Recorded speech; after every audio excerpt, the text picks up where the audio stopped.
Hey everyone, it's Erin with Hail Varsity. I'm joined by Greg, recruiting extraordinaire, also of Hail Varsity. And if you hear any noise in the background, we have a special guest, Lola.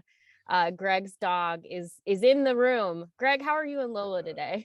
We are well. Apparently, she is spirited and wants to either play or just wants my attention. This is a lot of fun. That's fine. It's fine. Or she wants to answer this week's recruiting question. I mean, There it's you one go. of the two. She One of the she two. is the expert between the three of us. So Fair.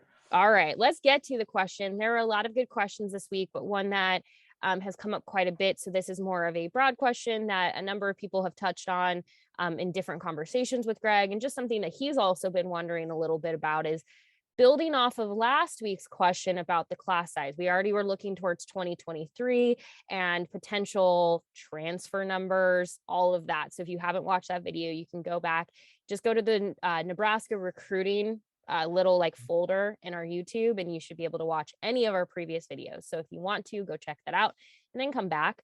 But based on that question, Greg, how would you divide up the remaining spots for this class, for the 2023 class at this point? Yeah, I think that it's interesting because the first thing that you kind of have to think about is that this is going to really depend on a couple of things. Well, one, the portal always is out there, but I'm going to leave that out for the sake of this discussion.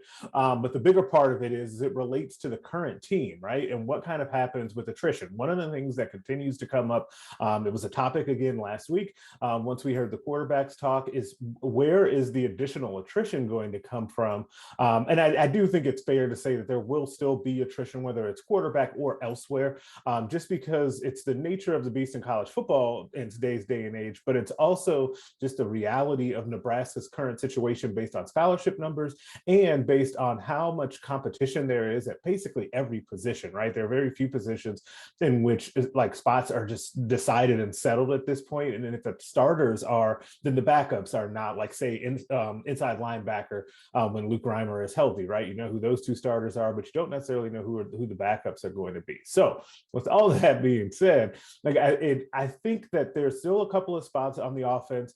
I think that running back, you're still probably going to look at one running back, but again, like I said, it relates on what happens with the current team, but in a little bit different way. If Brian Applewhite is able to get a lot out of the current running backs, which still have a lot of eligibility left on the team, then maybe they don't take a running back in this year's recruiting class for 2023. So those type of situations are just all over the place on this team right now. I it's going to be it's going to be interesting to kind of see how, like you said, attrition is still going to happen. And I think when people have been breaking down the roster, at least heading into this current spring, looking at different rooms and where there's maybe a lot of Mhm. depth at the moment, or potential depth, we should say, because everything's a little bit uncertain at this point. Right. But then there are areas where it's going to be sort of undetermined. Um, Not even it kind of also, I should point out, like injuries. Right. What will injuries ultimately mean for different position groups? Like I would argue that one of the potential areas to circle is defensive line. What is that going to look like? Are injuries going to prevent them from having everyone available?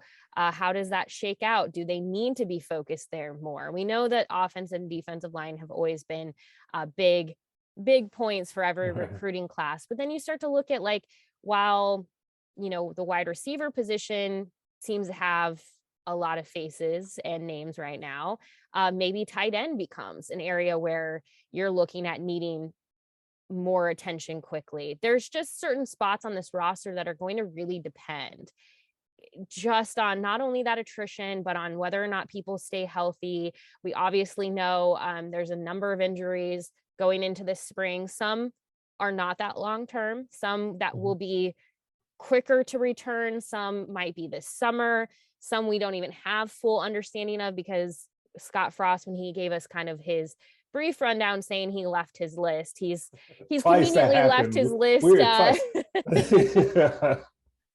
because of that. Things are a little unclear, and I think that's going to be really interesting, because I think numbers could shift in certain areas very quickly if suddenly a room that you were maybe already a little bit concerned about suddenly has taken a hit with injuries, because now Mhm. you're going, okay, our attention has to switch from here over here much quicker, because if we don't, we're not going to have enough depth here. So it'll be really interesting to watch not only the transfer piece of it, but also health pieces of it. Yeah. Who's healthy? What rooms stay healthy? What rooms maybe have some needs because of, injuries and other things. So it's going to be, I think this is one where a lot of pieces, it's very fluid. It's going to be really interesting to see how this recruiting class shapes up, because a lot of it is there's just a lot of question marks right now. Yeah, like if to your point, if you think about this time last year, would you have thought that Nebraska would have what, like 5, 7 incoming defensive backs coming onto the program and having 5 guys that come in mid-year? You just never would have really thought that. But still, defensive back is a position that you still could have, at least for the high school class for 2023, you're probably looking at 1 or 2 for this class as well. You just never know how it's going to shake out.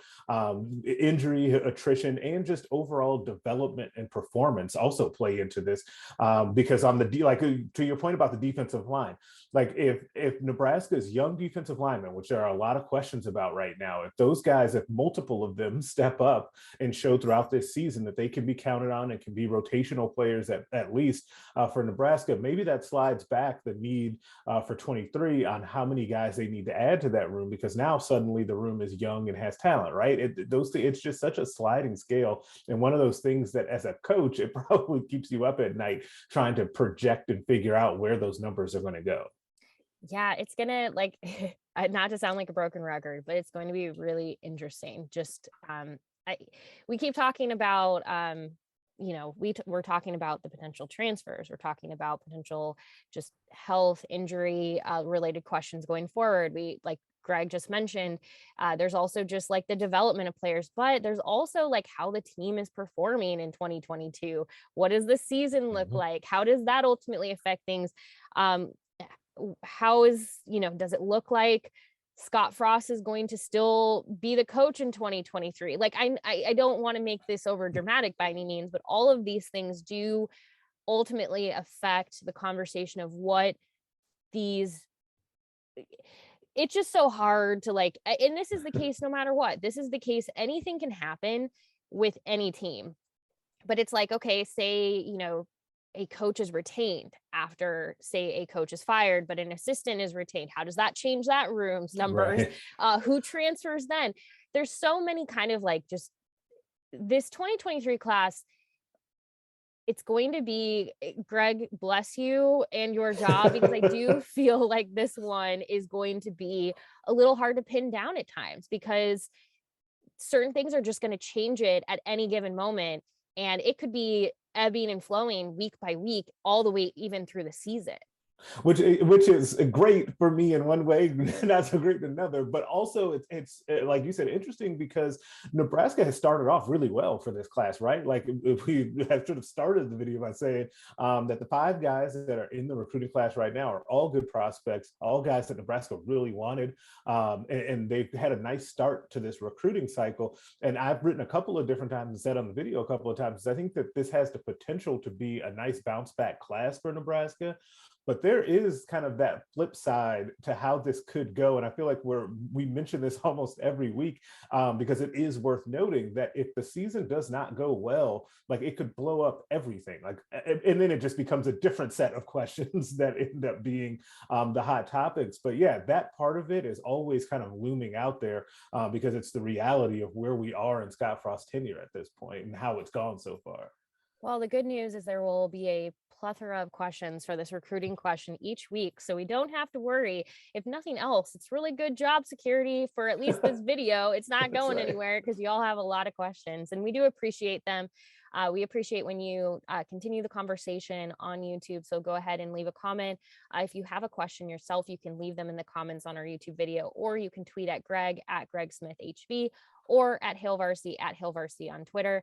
But also just be sure to check out the recruiting notebook, because on Mondays, sometimes Tuesdays through spring football, but when the recruiting question goes live, Greg does go deeper on this topic in the recruiting notebook, 6 p.m. Central. But the recruiting notebook goes live Sunday through Thursday, 6 p.m. Central.